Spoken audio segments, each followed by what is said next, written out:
Глава 2351. Ключ. В небольшой долине на окраине горного хребта Мириад Лун собралось более 100 высокосортных культиваторов, одетых по-разному, возглавляя неизвестную гигантскую формацию. Дородный мужчина в парчевом одеянии с властной внешностью стоял в стороне, наблюдая за происходящим в невыразительной манере.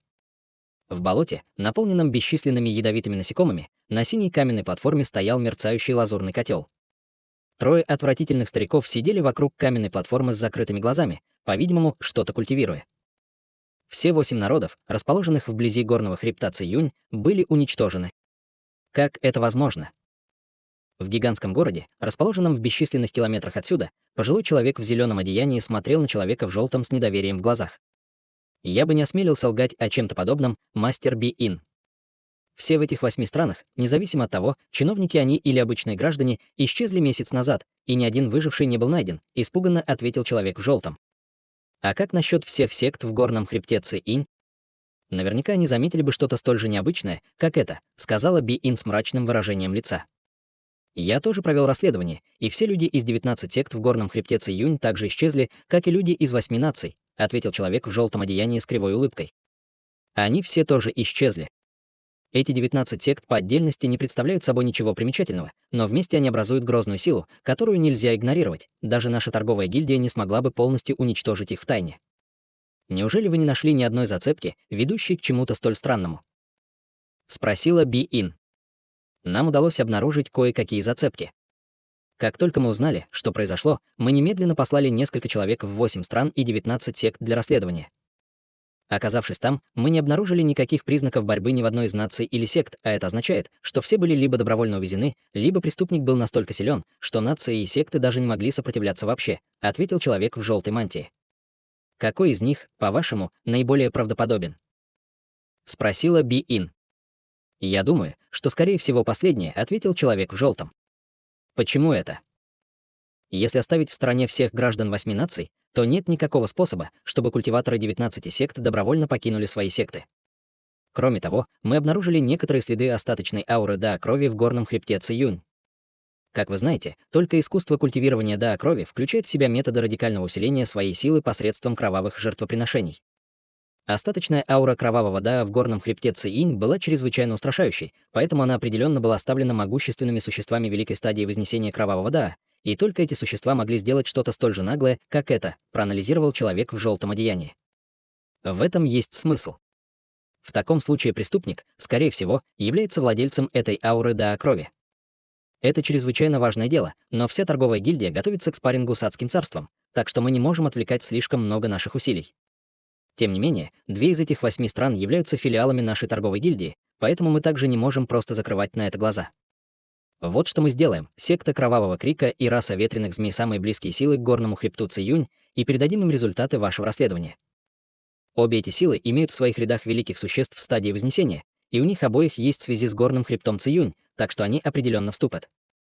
Я также попрошу даосиста Янь Юя сотрудничать с существами великой стадии Вознесения этих 2 сил, чтобы вместе исследовать этот вопрос, решила Би-Ин. Я понимаю, мастер Би-Ин, я сейчас же это устрою, ответил человек в желтом с почтительным поклоном. К северу от горного хребта Ци-Юнь находилось огромное зеленое озеро, и в нем плавали рыбы и креветки, которые были видны с поверхности. Озеро казалось совершенно нормальным, но на дне озера был необъятно глубокий подводный каньон. В воздухе над каньоном был установлен ряд глубоких ограничений, охватывающих всю длину каньона. Под ограничениями были облака кровавого тумана, которые отказывались рассеиваться, окрашивая весь каньон в ярко-красный цвет, тем самым делая невозможным заглянуть в каньон. Под этими облаками кровавого тумана была красновато-черная река крови, которая испускала вонючий и горящий запах. Река была более 1000 футов шириной и простиралась, насколько хватало глаз, простираясь на чрезвычайно далекое расстояние вдоль каньона. На вершине этой струящейся реки крови сидела мрачная гуманоидная фигура, которая одной рукой делала печать, а в другой держала мерцающий предмет. Струйки вязкой крови непрерывно текли в объект из реки внизу. Полмесяца спустя Хань Ли медитировал во дворе, когда из его тела внезапно раздался чистый звенящий звук, и его глаза сразу же распахнулись, когда он провел рукавом по воздуху, чтобы выпустить полосу золотого света. Это был золотой талисман, и, оценив его на мгновение, он спрятал его, прежде чем исчезнуть на месте. Несколько часов спустя Хань Ли покинул город Кровавого Журавля вместе с Кровавой Душой и остальными, направляясь прямо к горному хребту Мириад Лун. Тем временем Сяомин находился во дворце в центре города Кровавого Журавля, и вскоре после ухода Хань Ли он воскликнул: «Что? Это человеческое существо стадии Великого Вознесения уже покинуло город и направляется к горному хребту Мириад Лун?» Человек на стадии интеграции тела почтительно стоял перед Сяомином, и он ответил: «Правильно, я пришел сообщить вам сразу же, как только старший Хань покинул город». «Ты хорошо поработал, теперь можешь идти», — проинструктировал Сяомин, пренебрежительно махнув рукой. Мужчина немедленно покинул зал, как ему было сказано. Рядом с Сяомином вспыхнули пространственные колебания, и появились госпожа Ван Хуа и Даос Цин Пин. Значит, Хань Ли тоже отправился в горный хребет Мириад Лун. С его способностями это будет очень хлопотно. Госпожа Вань Хуа была единственной, кто заговорил, и настороженность в ее голосе ясно указывала на то, что она была слегка травмирована силой Хань Ли. Это не может быть простым совпадением, не так ли? Товарищ даосист Хань сам сказал, что у него есть еще несколько важных дел в этом районе, а дворец Небесного Котла еще не открылся, так что если он здесь для этого, то отправляется слишком рано, предположил Сяомин. Я думаю, мы просто обманем себя, если спишем это на совпадение. Действительно, до открытия дворца еще осталось немного времени, но товарищ даосист Хань не единственный, кто уже ушел ждать в горный хребет. Скорее всего, в горном хребте Мириад Лун уже собралось много людей, так что не было бы ничего удивительного, если бы он отправился туда с той же целью, спокойно ответил Даос Цин Пин. Похоже, вы оба придерживаетесь мнения, что товарищ даосист Хань тоже здесь из-за дворца Небесного Котла, задумчиво произнес Сяомин. Я не могу сказать наверняка, но есть очень хороший шанс, что это так. У тебя есть какие-нибудь эффективные стратегии против такого грозного конкурента, брат Ся? Спросил Даос Цин Пин. Этого не требуется. Независимо от того, насколько он силен, он не сможет войти во дворец без ключа. Даже если ему удастся получить его, дворец Небесного Котла полон ограничений. Ты прямой наследник Даоса Тяньдина, а я мастер в искусстве формаций, нам нечего бояться. Сяомин усмехнулся в ответ. Даос Цин Пин слегка запнулся, услышав это, прежде чем на его лице появилась улыбка. Это правда, простите меня за отсутствие самообладания. Независимо от того, насколько силен этот человек, пока мы можем найти ядро дворца до него, нам ни о чем будет беспокоиться, даже если он объединится с другими могущественными врагами. Выражение лица госпожи Ван Хуа также значительно смягчилось, когда она услышала это. Напротив, на лице Сяомина появилось задумчивое выражение. 7 дней спустя Хань Ли сидел на каменном стуле в главном зале временной пещерной обители, которую он создал в чреве горы в горном хребте Мириад Лун. В данный момент он слушал отчет кровавой души. Поэтому мое истинное тело создало меня и оставило за пределами Дворца Небесного Котла с Небесным Котлом в качестве меры предосторожности, прежде чем войти во дворец с ее ключом. Пока она не вернется в назначенное время, ее клон, то есть я, будет автоматически активирован, а большая часть моих воспоминаний будет запечатана. Согласно предсказанию моего истинного тела, Дворец Небесного Котла скоро появится во второй раз, и нам придется войти во дворец, если мы хотим спасти ее. Небесный котел — это точная копия ключа от Дворца Небесного Котла, очищенного с помощью секретной техники, записанной в золотом нефритовом томе. Копия ключа не так сильна, как настоящий ключ, поэтому было бы слишком опасно входить во Дворец Небесного Котла через главный вход, но мое истинное тело обнаружило слабость в формировании Дворца Небесного Котла, которую даже эта копия могла бы использовать для шанса предоставить кому-то вход во дворец. Через некоторое время кровавая душа, наконец, закончила свой рассказ о том, что случилось с ледяной душой феи. «Я вижу, что ты восстановил все свои воспоминания, товарищ даосская кровавая душа, это действительно достойно празднования. Когда ты заключил со мной ту сделку с помощью Небесного Котла, твои воспоминания были запечатаны, так что ты не знал о Дворце Небесного Котла и Даосе Тяньдине. Все, что ты знал, это то, что котел был ключом к таинственному месту, которое было чрезвычайно заманчиво даже для существ великой стадии Вознесения. Однако вы никогда не говорили, что этот котел был всего лишь точной копией ключа. Это, кажется, немного отличается от условий нашего соглашения», — сказал Хань Ли.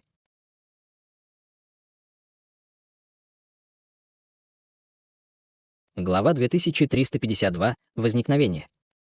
Немного неловкое выражение появилось на лице кровавой души, когда она услышала это, и она ответила: «В то время мои воспоминания все еще были запечатаны, поэтому я ошибочно предположила, что небесный котел был истинным ключом. Однако я могу заверить вас, что если этот ключ действительно не может дать вам доступ во Дворец Небесного Котла, то я определенно не посмею заставить вас рисковать. Тем не менее, если вам удастся проникнуть во дворец, я уверен, что сокровища там вас не разочаруют. Ты уже много рассказывал мне о Даосе Тяньдине. Как пещерная обитель, оставленная кем-то, кто поднялся в истинный мир бессмертных, этого действительно достаточно, чтобы соблазнить меня. Даже отложив эти сокровища в сторону, я согласился помочь тебе спасти твое истинное тело, так что я не откажусь от своего обещания без веской причины. Будьте уверены, с моими нынешними способностями есть шанс, что я смогу пробиться во дворец Небесного Котла даже без ключа. Теперь, когда у меня есть этот дубликат ключа, мои шансы войти во дворец должны быть более 90%, сказал Ханли со слабой улыбкой. Спасибо, старший хан.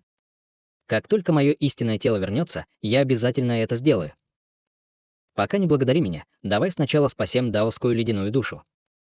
Видя, что существует более одного ключа, и многие копии ключей были усовершенствованы с помощью секретной техники из золотого нефритового тома, я уверен, что многие могущественные существа уже собрались бы в этом горном хребте.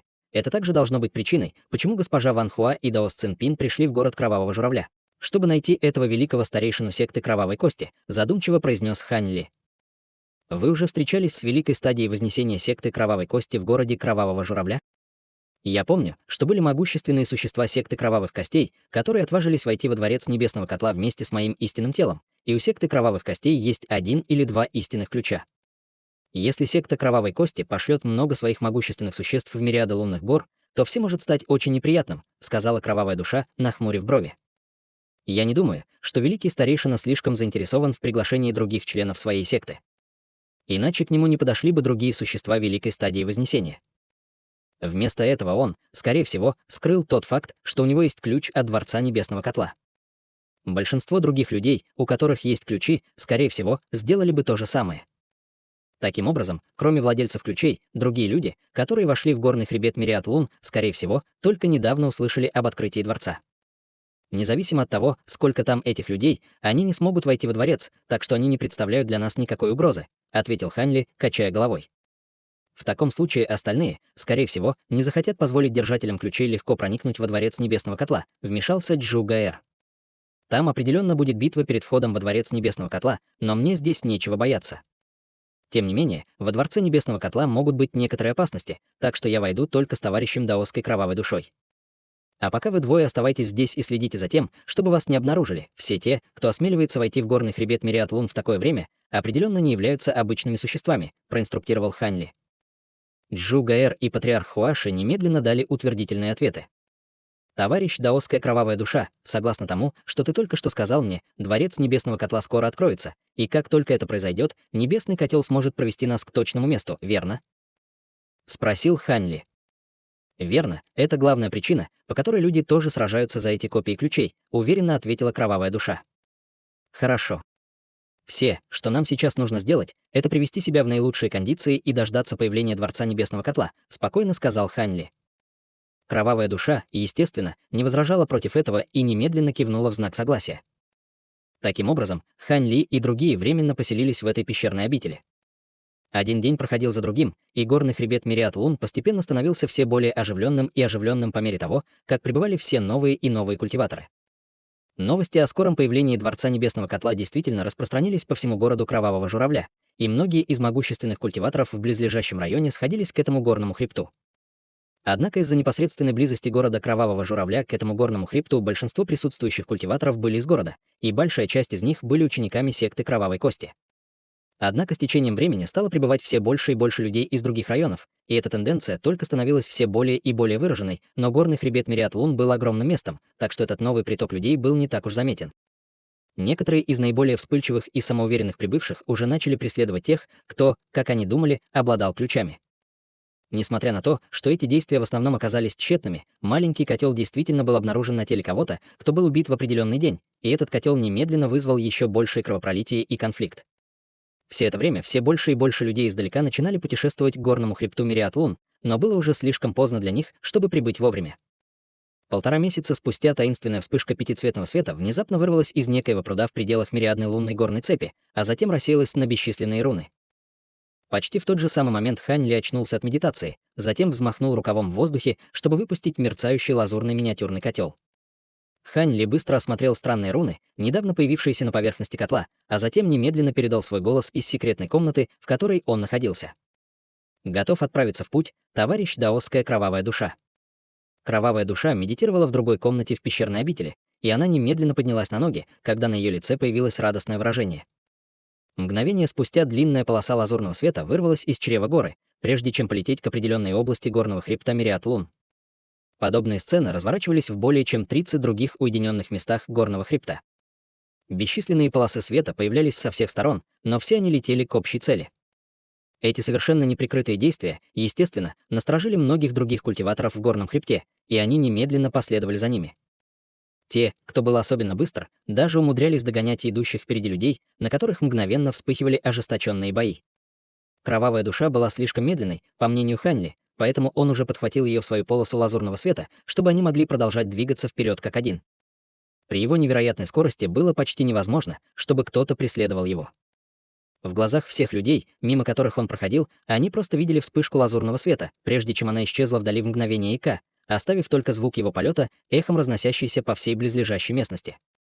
Все присутствующие были поражены, увидев это, и они немедленно отказались от любых мыслей о преследовании этой полосы света, вместо этого переключив свое внимание на другие цели.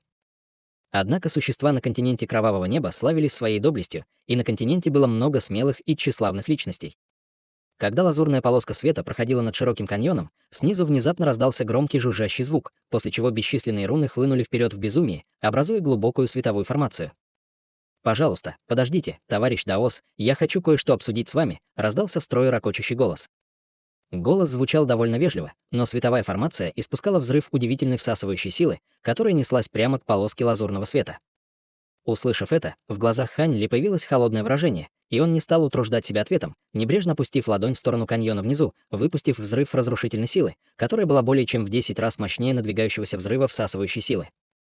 Раздался оглушительный грохот, когда сила всасывания и световое образование были мгновенно уничтожены, и даже участок каньона, который был несколько километров в длину, значительно обрушился. Человек, скрывающийся в этом районе, не имел шанса уклониться, прежде чем его тело было превращено в фарш, и даже его зарождающаяся душа была уничтожена. Что же касается полосы лазурного света, то она даже не остановилась ни на мгновение, а быстро исчезла в далеком небе. Несколько мгновений спустя несколько полос малинового света вылетели из-за ближайшей небольшой горы, а затем сошлись в воздухе над каньоном. Это была группа из 7 или 8 человек в разной одежде, и все они обладали мощными аурами, но в настоящее время они оценивали останки своих товарищей с мрачным выражением лица. «Должны ли мы преследовать и отомстить за товарища Даосиста Я?» — спросил молодой человек в зеленом. «Ты что, издеваешься?» «Товарищ Даосист Я затеял драку не с тем противником, так что он не может никого винить в этом», — без колебаний ответил длинноволосый мужчина. Силы брата Я не уступали нашим, так что даже против великого существа стадии Вознесения он должен был быть в состоянии продержаться некоторое время. Тот факт, что он был мгновенно убит, указывает на то, что он затеял драку с кем-то, кто чрезвычайно силен даже среди существ стадии Великого Вознесения, и мы определенно не смогли бы жить лучше. «Если вы хотите отомстить за него, то идите сами, мы ни в коем случае не будем вмешиваться», — сказал отвратительный пожилой человек. Кажется, я был слишком опрометчив в своем предложении, я бы тоже не осмелился бросить вызов такому грозному существу. Сказав это, мы больше не можем ждать здесь в таком состоянии, поэтому нам придется поспешить на место, где появится дворец Небесного Котла, чтобы посмотреть, сможем ли мы там что-то сделать, ответила молодая женщина с немного неловкой улыбкой. Таким образом, группа быстро покинула каньон после короткого обсуждения. Раздался глухой удар, когда Ханьли издалека указал пальцем на гиганта ростом в несколько десятков футов, и голова этого человека тут же взорвалась вместе с зарождающейся в ней душой. Его обезглавленное тело рухнуло с небес, и лазурная полоска света пронзила тело нескольких человек, стоящих позади человека, разрезав их пополам, прежде чем исчезнуть вдалеке.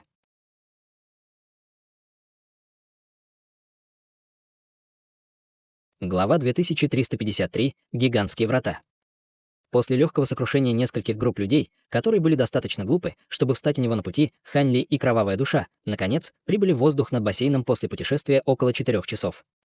Котловина была окружена кольцом гор разного размера, а в ее центре располагались заросли кустарника. Пятицветный столб света диаметром около полукилометра в настоящее время извергался из пруда, который был почти полностью скрыт кустарником, и столб света простирался прямо в небеса. Там уже было 3 группы людей, которые прибыли на край бассейна раньше Ханьли, и они оценивали друг друга с холодными выражениями. Внезапно Ханьли и Кровавая Душа появились в другом направлении, и все 3 группы обратили свое внимание на дуэт. Страшные ауры, направленные на нее, заставили выражение лица Кровавой Души слегка измениться, и она была поражена непроизвольным желанием сделать несколько шагов назад.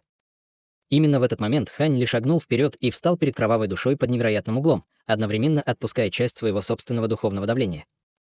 Грозные ауры, направленные на душу крови, мгновенно рассеялись, и выражение ее лица немного смягчилось, когда она бросила взгляд на 3 группы людей поблизости.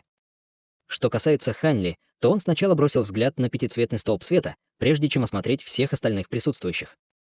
Группа с наименьшим количеством людей состояла из мужчины и женщины средних лет, которые, казалось, были парой. У мужчины были густые брови, смуглый цвет лица, и он был совершенно обычным на вид. Напротив, женщина была чрезвычайно соблазнительна и излучала удивительное очарование. Две совершенно разные фигуры, стоявшие рядом, создавали весьма своеобразный контраст. Среди них двоих женщина излучала великую ауру стадии Вознесения, в то время как аура мужчины была незаметна даже для Хань Ли. Кроме того, его тело было окутано слоем невидимых энергетических флуктуаций, так что было ясно, что он нес какое-то сокровище, которое могло защитить от духовного чувства других. Хань Ли был несколько удивлен этим, но затем он бросил взгляд на другую группу, которая состояла из 5 молодых людей, которые были идентичны как по внешнему виду, так и по одежде. Все они выглядели примерно на 20 лет, и даже их выражения и манеры были чрезвычайно похожи. В их глазах был ледяной холод, полностью лишённый тепла, и все они находились на стадии поздней интеграции тела. Задумчивое выражение появилось на лице Хань Ли, когда он изучал ауры этих 5 молодых людей, но затем он бросил взгляд на последнюю группу.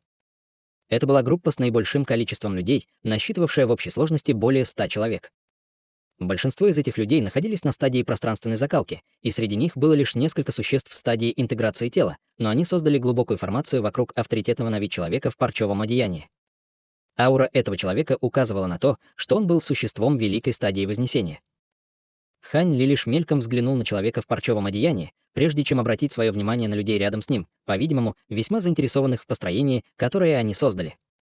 Остальные 3 группы, естественно, также уже идентифицировали Хань Ли как существо великой стадии Вознесения, и все они оценивали его с разными выражениями, но никто не обращал никакого внимания на кровавую душу. Было ясно, что пространственная стадия закалки, подобная ей, не заслуживала внимания в их глазах. Напротив, Хань Ли был совершенно незнаком всем им, и его аура была совершенно непостижима, вызывая чувство настороженности в их сердцах. Все 4 группы заняли по одной стороне бассейна, но они просто молча парили в воздухе, не выказывая никакого намерения разговаривать. Внезапно еще 2 группы людей бросились к бассейну издалека. 2 группы одновременно подошли к бассейну и резко остановились. Узнав одну из групп, выражение лица Хань Ли слегка изменилось, но быстро вернулось к нормальному.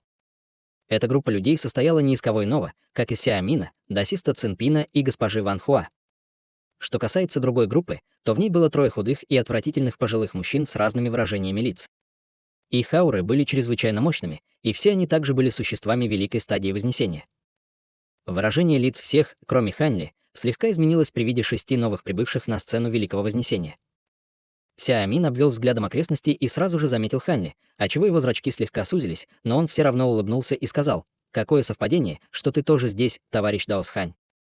Если бы я знал, что ты приедешь сюда, я бы пригласил тебя поехать с нами.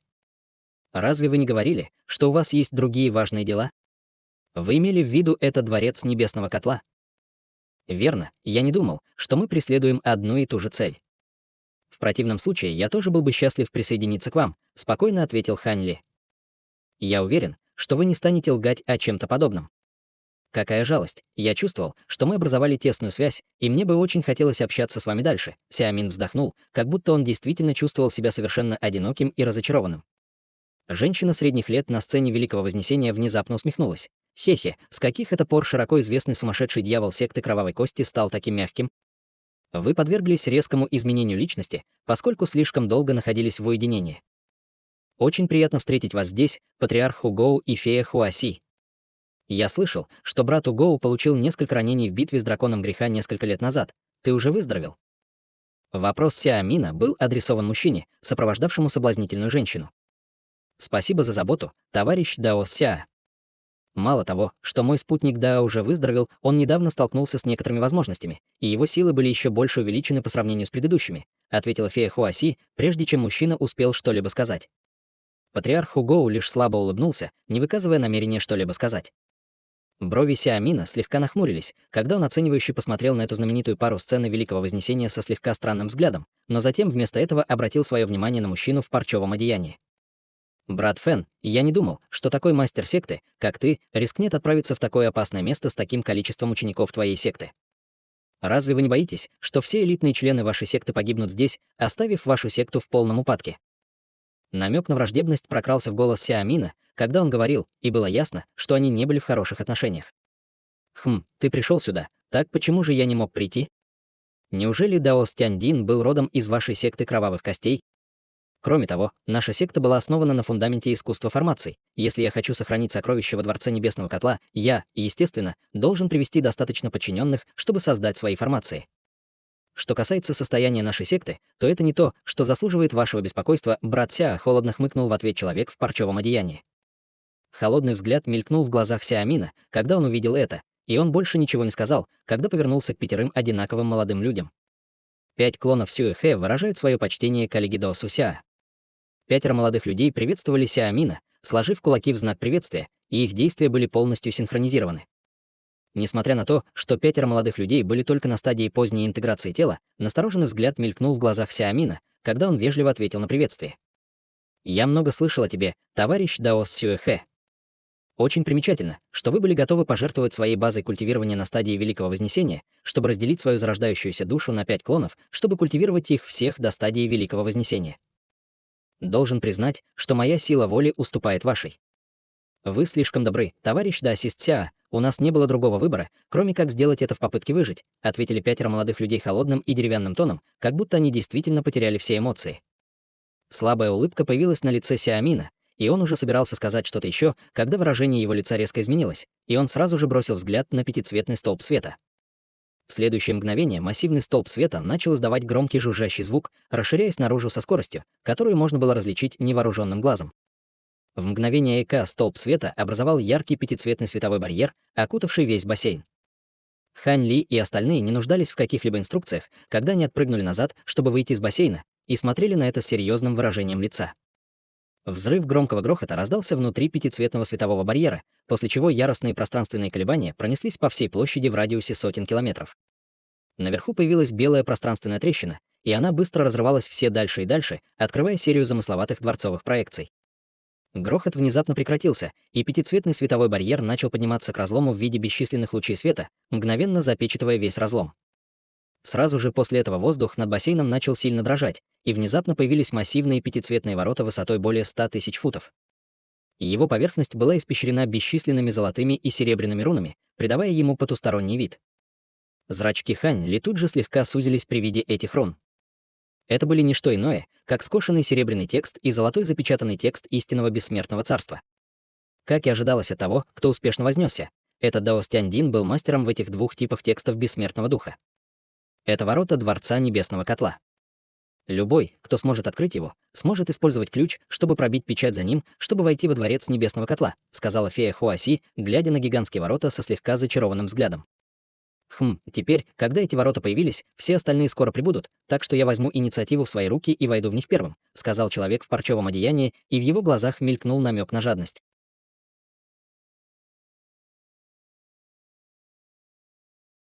Глава 2354. Два котла. Как только его голос затих, он отдал приказ, и все члены секты вокруг него немедленно вызвали сокровища формирования различных описаний, а затем начали петь в унисон. Внезапно над их головами начало формироваться желтое световое образование, и оно выпустило около дюжины столбов белого света, все из которых мгновенно образовали прямую линию, чтобы ударить в гигантские ворота. Раздался взрыв громкого грохота, когда бесчисленные белые руны были отброшены воротами, которые оставались совершенно неподвижными и не показывали никаких признаков открытия. Все были совершенно ошеломлены, увидев это, но вместо того, чтобы встревожиться, на лице человека в парчевом одеянии появилась слабая улыбка. Я не думал, что только эти ворота будет так трудно открыть. Похоже, мне придется показать часть своей истинной силы. Как только его голос затих, он сделал ручную печать, напевая что-то, прежде чем указать пальцем на световое образование в воздухе. Световая формация немедленно приобрела серебристый цвет, и тысячи маленьких серебряных мечей всплыли внутри нее среди вспышек духовного света. «Вперед!» — скомандовал человек в парчевом одеянии, махнув рукой в сторону массивных ворот. Все маленькие серебряные мечи хлынули из светового образования свирепым потоком, а затем объединились в один в середине полета, чтобы сформировать гигантский серебряный меч, который был более 10 тысяч футов в длину, прежде чем ударить по воротам с разрушительной силой. Раздался резкий звенящий звук, и на поверхности ворот появилась серебряная линия. Все небо яростно задрожало, и золотые и серебряные руны на поверхности ворот вспыхнули, когда там, где была серебряная линия, медленно открылась щель. Щель была не очень широкой, но ее хватило, чтобы открыть доступ всем. Человек в парчевом одеянии был в восторге, увидев это, и он выпустил вспышку света, чтобы охватить всех своих подчиненных, прежде чем влететь в ворота во вспышке, как полоса серебряного света. В то же самое время фея Хуаси и патриарх Хугоу тоже начали действовать, летя к пролому в гигантских воротах единой полосой лазурного света. Однако полоса лазурного света была отбита взрывом невидимой силы, когда она была еще более чем в 1000 футах от ворот. Сразу же после этого рана, которая была вырезана на поверхности ворот, мгновенно исчезла во вспышке золотого и серебряного света. Тем временем отраженная полоска света померкла, снова показав фею Хуаси и патриарха Угоу. У феи Хуаси было удивленное выражение лица, в то время как выражение патриарха Угоу было таким же деревянным, как и всегда. Я думал, что мы сможем сэкономить немного энергии и проникнуть во врата благодаря усилиям мастера секты Фена, но, похоже, я был слишком оптимистичен. «Иди вперед и открой нам эти ворота, мой спутник Да», — сказала фея Хуаси со слабой улыбкой. Патриарх Хугоу кивнул в ответ, прежде чем вспышка черного света внезапно вспыхнула по всему его телу, и он медленно протянул ладонь к гигантским воротам. Его невзрачная ладонь мгновенно раздулась до размеров павильона, а затем со страшной силой ударила в гигантские ворота. Раздался глухой удар, и из ворот вырвался мерцающий свет, когда на его поверхности появилось отверстие диаметром около 10 футов. Фея Хуаси была в восторге, увидев это, и она немедленно полетела в дыру вместе с патриархом Угоу, после чего гигантские ворота мгновенно восстановились снова. Похоже, что только одна группа сможет войти одновременно. «Мы пойдем вперед, товарищи даосы», — хихикнул один из худощавых стариков. Бессмертный небесный владыка, все трое в мгновение ока появились перед гигантскими воротами, а затем каждый одновременно протянул к ним ладонь. 3 вспышки огромной силы вырвались вперед, и раздался взрыв громкого грохота, когда ворота медленно распахнулись, тем самым предоставив троице вход. «Брат, не хочешь ли ты продолжить?» Внезапно спросил Сяомин. «Спасибо за ваше любезное предложение, товарищ Даос Ся». «Товарищ даосская кровавая душа, давайте тоже войдем», — сказал Ханли. «Да, старший», — ответила кровавая душа, слегка опустив голову. Таким образом, Ханли взмахнул рукавом в воздухе, чтобы выпустить взрыв золотого света, который охватил кровавую душу, прежде чем он сделал шаг вперед. Вспыхнул слабый всплеск пространственных флуктуаций, и оба они исчезли в мгновение ика. В следующее мгновение рядом с гигантскими воротами появились пространственные колебания, и Ханли с кровавой душой появились снова. Ханли продолжал небрежно шагать к воротам, и кровавая душа, естественно, следовала за ним по пятам. Внезапно слой серебряного пламени мгновенно окутал все тело Ханли, и он в мгновение ика врезался прямо в гигантские ворота. Раздался взрыв едва слышного шипения, и в воротах расплавилась дыра в форме человека, в то время как Ханли прошел через нее, как будто ее вообще не существовало. Кровавая душа уже знала, что силы Ханли достигли невероятного уровня, но она все еще слегка колебалась, увидев, что ворота открываются так легко. Однако она быстро пришла в себя и тоже бросилась через ворота, после чего отверстие в форме человека медленно исчезло. Почти в тот же самый момент 5 клонов Сюэхэ тоже сделали свой ход. Через несколько мгновений трио Сяомина было единственным, кто остался на крае бассейна. «Давай тоже войдем, брат Ся», — настаивала госпожа Ван Хуа. «Не будь слишком нетерпеливым, товарищ Даос Ван Хуа. Ты действительно думаешь, что это все люди здесь?» «Кто-то еще тоже прибыл, но просто не хочет выходить и встречать нас», — усмехнулся Сяомин, бросив многозначительный взгляд в определенном направлении. «Что? Здесь прячется кто-то еще?» Услышав это, госпожа Ван Хуа и Даос Цин Пин немедленно повернулись в ту же сторону. «Неважно, пусть делают, что хотят, лишь бы не мешали нам. Кроме того, я не единственный, кто это заметил, все остальные делали вид, что ничего не замечают, так почему мы должны что-то делать?» Сяомин отвел взгляд, прежде чем взмахнуть рукавом в воздухе, чтобы выпустить шар серебряного света, который превратился в гигантский ореол диаметром более 100 футов, а затем врезался в гигантские ворота со свирепой мощью.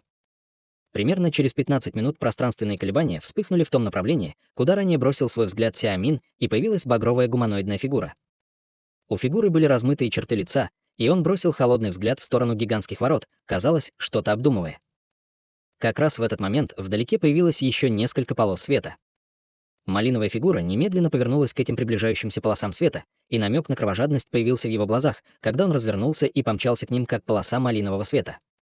Несколько мгновений спустя в том направлении раздались мучительные вопли, и все полосы света исчезли, когда в воздухе повеяло кровавым запахом. Значит, эта печать, созданная самим Даосом Тяньдином. Как и ожидалось, он выглядит довольно грозно. Намек на восхищение появился в глазах Ханли, когда он оценил световой барьер впереди, который был образован бесчисленными пятицветными рунами духа. Печать была длиной в несколько сотен километров и блокировала весь вход. Таким образом, как только все вошли в мрачное серое пространство за гигантскими воротами, они немедленно разделились, выбирая участки печати, которые были чрезвычайно далеко друг от друга, чтобы нацелиться. В результате Хань Ли и Кровавая душа были единственными людьми в этом районе. По-видимому, эта печать была создана Даосом Тяньдином всего за год до его вознесения, так что это практически самое мощное ограничение типа печати в нашем духовном царстве. Даже если бы великое существо стадии Вознесения попыталось прорваться через нее силой, им пришлось бы потратить несколько столетий, чтобы медленно очистить печать своим зарождающимся пламенем души. В противном случае доступ за пределы печати был бы невозможен. Однако дворец появляется только около месяца, прежде чем снова исчезает, а ключи от дворца появились только в последние годы. До появления этих ключей, даже если бы кто-то пробился через эти гигантские ворота, они не смогли бы выйти за пределы этой печати и заполучить какие-либо сокровища. После этого люди начали создавать копии ключей, и только тогда количество людей, способных отважиться войти во дворец, немного увеличилось, объяснила Кровавая душа. Эта печать действительно так сильна? Теперь я очень заинтригован, сказал Ханли, и в его глазах вспыхнул намек на интерес. Кровавая душа улыбнулась, услышав это, и она уже собиралась ответить, когда взрыв энергетических колебаний внезапно пронесся через все это пространство с определенного направления. Сразу же после этого вся печать слегка задрожала, и все руны духа внутри нее начали беспорядочно мигать.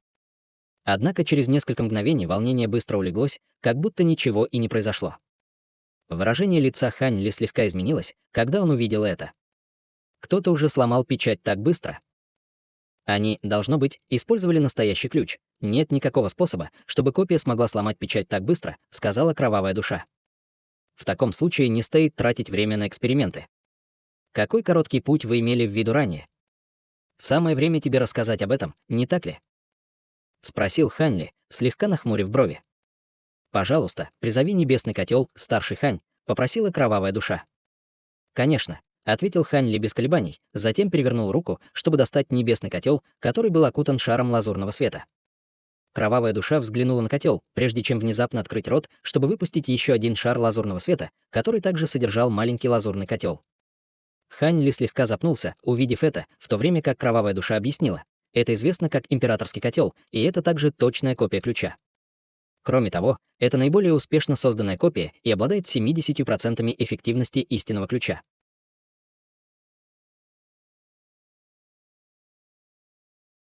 Глава 2355. Вход. Императорский котел. Может быть, этот котел сможет с легкостью пробить печать? Спросил Ханли. Конечно, нет. Короткий путь, о котором я упоминал, все еще требует, чтобы небесный котел был главным сокровищем, чтобы сломать печать, в то время как я могу использовать только императорский котел, чтобы высвободить секретную технику, чтобы помочь вам. Во время очищения этого сокровища мое истинное тело смешало каплю ее эссенции крови в этот котел, так что он обладает некоторыми способностями, превосходящими способности обычной копии ключа, ответила душа крови. Вы, кажется, совершенно уверены, что это сработает, так что давайте попробуем.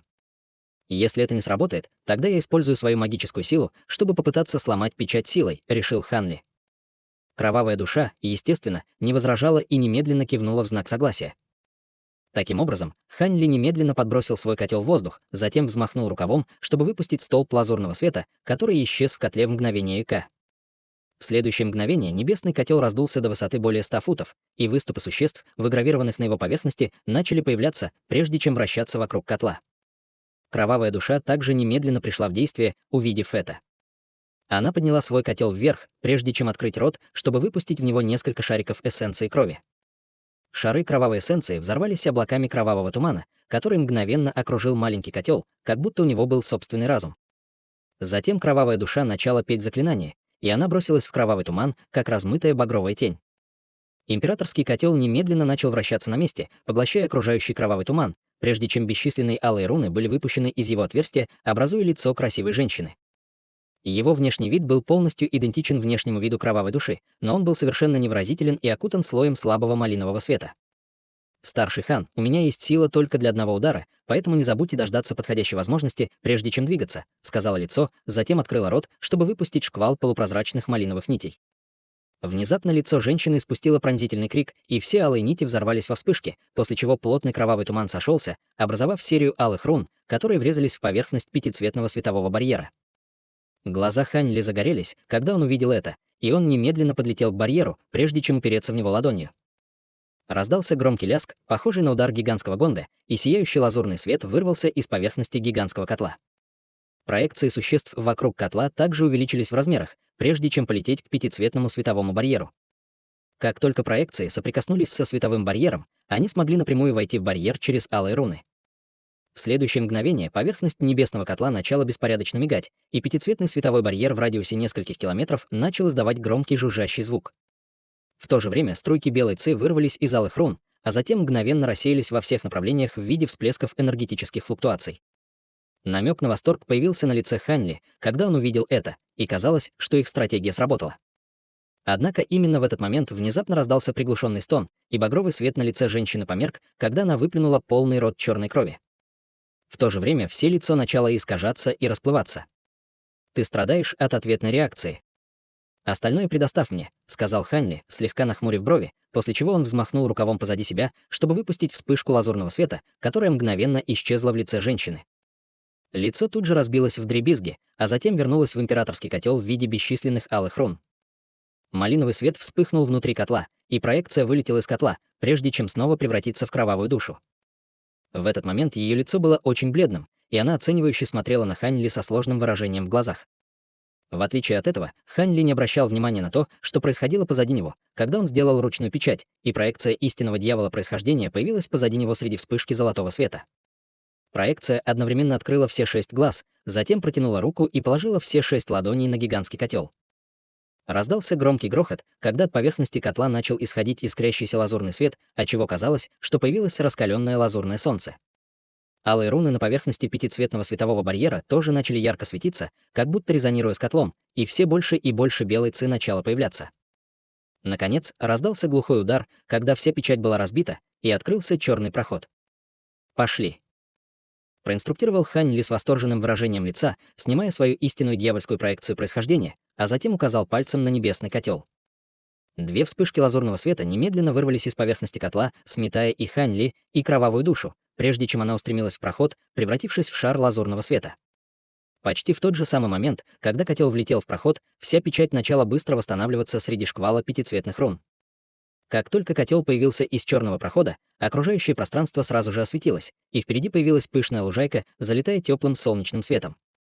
Ханли провел рукавом по воздуху, и лазурный свет вокруг него немедленно сошелся, чтобы вернуться обратно в небесный котел, который он поймал в свои руки.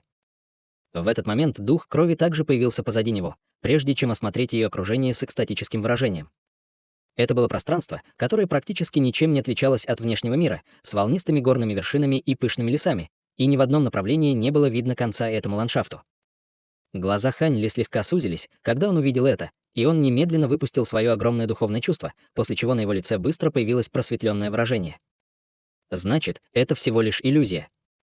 ТСК, какая продвинутая иллюзия, довольно редко можно увидеть иллюзию, которая почти смогла обмануть даже меня, похвалил Ханли, прежде чем провести пальцем по воздуху, выпустив полосу лазурного меча ци, которая мгновенно расширилась до нескольких тысяч футов в длину, прежде чем рубануть сверху. Пространство в нескольких километрах впереди сразу же начало деформироваться и расплываться, после чего вся иллюзия исчезла, открыв скопление гигантских дворцов. Между дворцами были расположены гигантские столбы света, и каждый столб света поддерживал световой барьер, который окутывал близлежащее здание, разделяя скопление дворцов на более чем 100 областей. Синий свет вспыхнул в глазах Ханли, и он смог быстро разобраться в происходящем перед ним. Оказалось, что в каждом районе был главный дворец, который сопровождался примерно дюжиной других зданий разных размеров, но когда Ханли попытался осмотреть свои здания с помощью своего духовного чувства, это было мгновенно отбито. Казалось, что на этих зданиях было установлено какое-то духовное ограничение чувств. Однако, когда он провел своим духовным чувством по этим областям, он обнаружил, что чем ближе дворцовое скопление было к центру, тем толще был столб света, поддерживающий световой барьер над скоплением, и тем труднее становилось обнаружение духовного чувства. Ханли направил свое духовное чутье к самому большому из световых барьеров в самом центре дворцовых скоплений и обнаружил, что может ощущать только грубые очертания зданий внутри. Более того, это было возможно только потому, что его духовное чувство было намного сильнее, чем у других культиваторов того же калибра. Если бы на его месте были обычные существа стадии Великого Вознесения, их духовное чувство, скорее всего, даже не смогло бы пробиться через некоторые из световых барьеров здесь. Похоже, что самые важные сокровища находятся именно в этих местах, задумчиво пробормотал себе под нос Ханли, отводя свое духовное чувство. Лицо кровавой души все еще было довольно бледным, и намек на беспокойство появился на ее лице, когда она направила свое духовное чувство к дворцовым скоплениям. Да, но, похоже, чем дальше мы пойдем, тем опаснее будет. Мы уже проделали весь этот путь, поэтому не можем вернуться с пустыми руками. Сокровища во внешних областях, скорее всего, уже захвачены, и большинство сокровищ все равно не будут представлять для меня никакого интереса, так что мне придется пробираться к центру. Кстати, ты уже успела ощутить присутствие своего истинного тела? Спросил Ханли. Я пытался найти ее, но во Дворце Небесного Котла слишком много ограничений, так что я не смогу почувствовать ее, если не буду очень близко, ответил Кровавая Душа с кривой улыбкой. Я понимаю.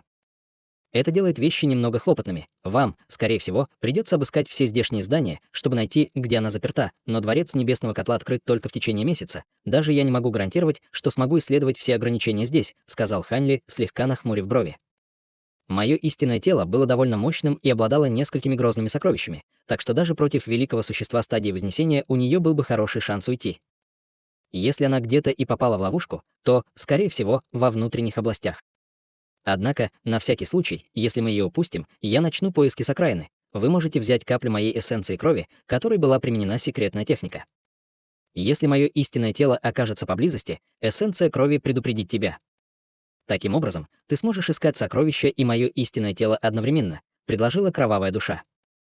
Это хорошая идея, и она была бы жизнеспособной, если бы мы были здесь единственными. Но что, если другие существа Великой Стадии Вознесения здесь решат нацелиться на вас? Спросил Ханли.